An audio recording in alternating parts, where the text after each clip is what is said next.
ఈసారి జగన్ వస్తే రప్ప రప్ప నరుకుతాం, ఇడుస్తాం, పొడుస్తాం అని చెప్పేసి సోషల్ మీడియాలో కొన్ని గొండగొరలు చాలా ఎక్కువైపోయాయి.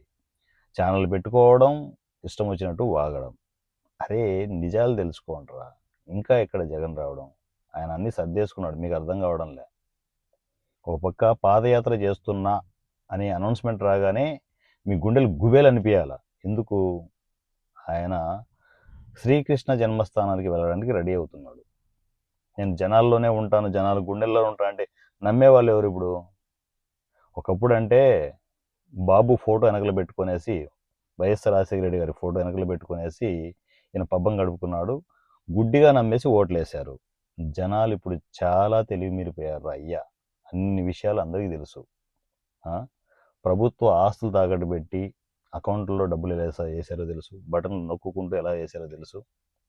రేపు పొద్దున ఈయన వస్తే మా ఆస్తులు కూడా బొమ్మలు వేసేసుకున్నావుగా, అన్ని ఆస్తుల మీద,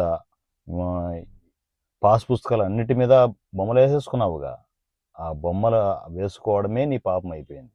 అదే పెద్ద శాపం నీకు.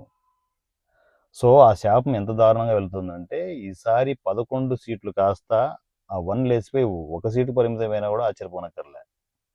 అందువల్ల కొండగొర్రెలన్నీ సర్దేసుకోండి, యూట్యూబ్ ఛానల్స్ అన్ని సర్దేసుకునేసి దొబ్బేయండి.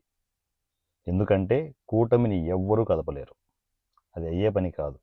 పవన్ కళ్యాణ్ అనే పవర్ ఉన్నంత వరకు ఎవ్వరూ కూటమిని విడదీయలేరు, కూటమి కదలదు.